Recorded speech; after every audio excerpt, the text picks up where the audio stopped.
Okay, well, first rapid fire is I kind of want to set the scene a little bit.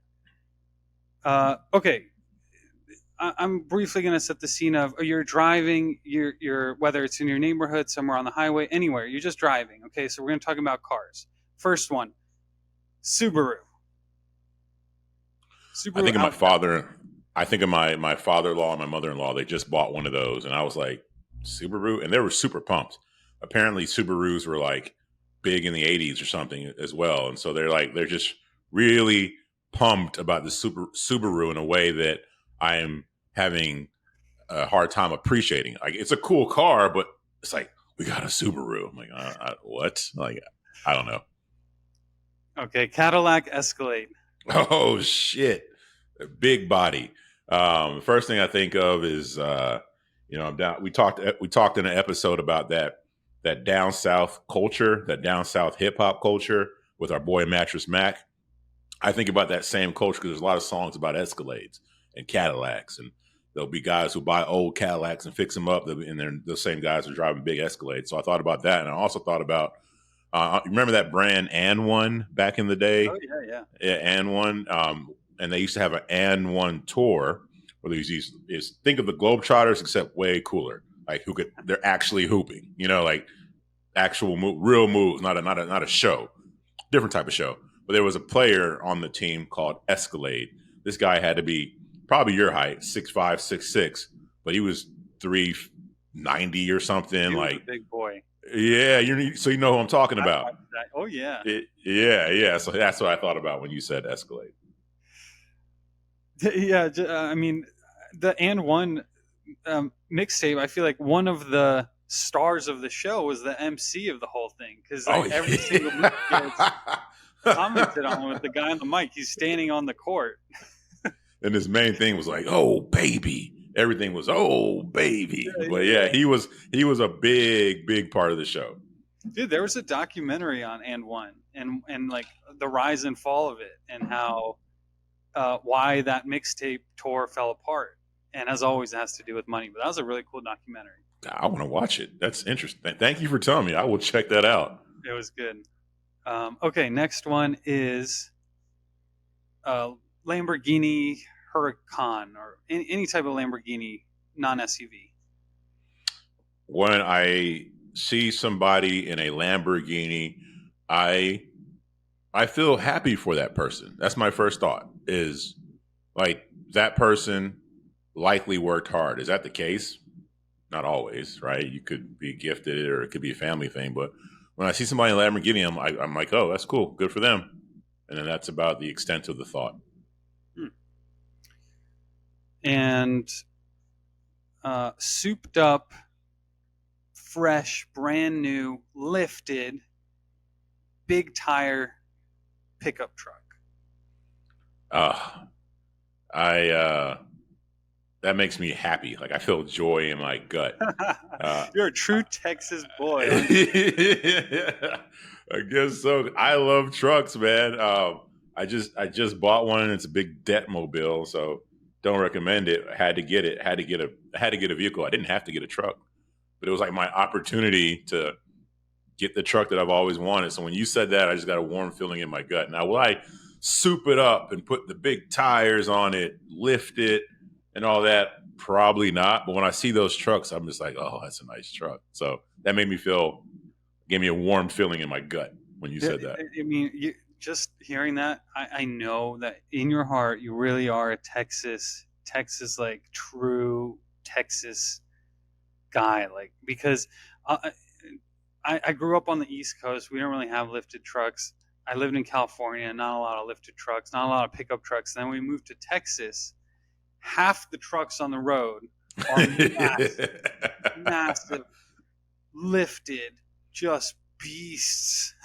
And they're like always on the road everywhere. And it really is true Texas. That's funny that, I mean, that's a good example. It really makes you happy. So I guess it makes a lot of people happy. Bro, like I didn't know about this. Yes, I've grown up in Texas. My parents are Jamaican, but I grew up in Texas within the Texas culture.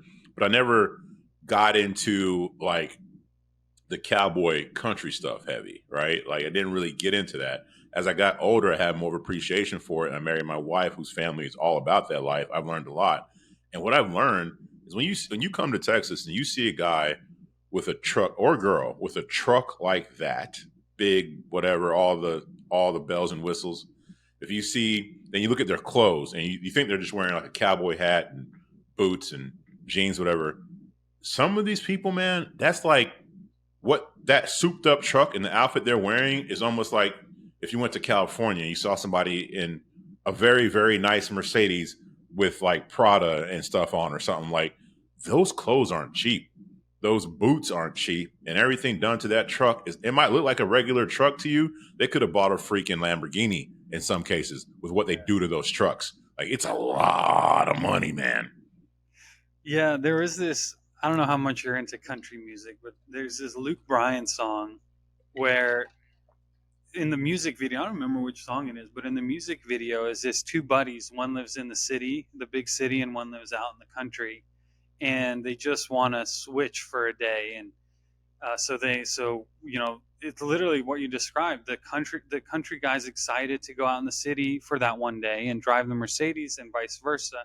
The other guy's excited about the pickup truck, and it's a fancy thing. You pull up to the fancy restaurant in your souped up pickup truck. That's not a fashion faux pas by any means. That's the culture. That's showing off Yeah, here. that's exactly what it is. Okay, my last one is a 90s era Toyota Corolla, Nissan Altima, Honda Accord, just like kind of a 30-year-old type of mid-range car like that. First thing I thought of was our buddy Kazim Aslam. Um, for you guys who know him, he hosts the Perpetual Traffic podcast, and Kazim sold his marketing agency. He did well. And what did Kazim go get? Did he get the Lamborghini or did he get the souped up truck or did he go buy a new house or something? No, Kazim went and bought a 1993 or 94 Honda Prelude or something. Um, and I just loved that. That tells you a lot about who he is. But then when you brought up those types of cars, he bought that because it took him back to the 90s, right? Where these cars were like kind of cool, middle class cars. And that made me think of Cosm, and it also made me think of one of my friends on my basketball team whose mom would pick me up for practices or take me home for practices. And she drove it was a Camry, or it was an Avalon, wasn't it? The Toyota Avalon. Well, Is that? now we're getting into like fancy. Yeah, yeah. I mean, they weren't fancy people. It was just they had an Avalon or something. I remember like just liking that car. So, anyways, I'm just telling you my first thoughts. I thought of Cosm, and I thought of that. I thought of that Avalon and Yeah, I wonder. me riding So in it. I'm wondering if Costume got it if he just doesn't care about the cars, or he like actually likes it, and it's a reminiscing type a thing, or a collector's item type thing. I'm probably not really a car guy, so he just has whatever he has. I, I Yeah, I don't know.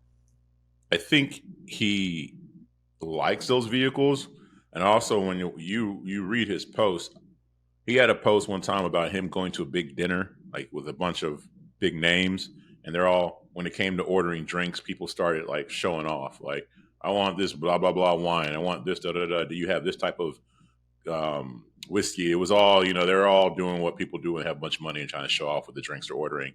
They got to Cosm, and Cosm said, "Hey, I'll take your cheapest Merlot or your cheapest Cabernet, whatever it is."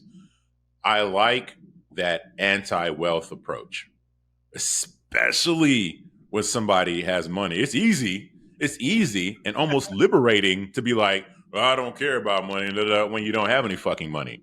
Like, so it's almost liberating. You could just back off and be like, oh, I don't care about nice vehicles and having a nice house and making sure my family's comfortable, because money's not everything. And money is not everything. And that's true. But then that also makes that person feel better about not doing what it takes to get that. I'm not saying that's always the case. I'm saying in some situations that just makes a person feel better about not working as hard as they could probably work. Right. And then there's other people out there who work their asses off, put all the effort in, and make money. And then when you look at their lives, you would never tell. And I love that shit. I just love that.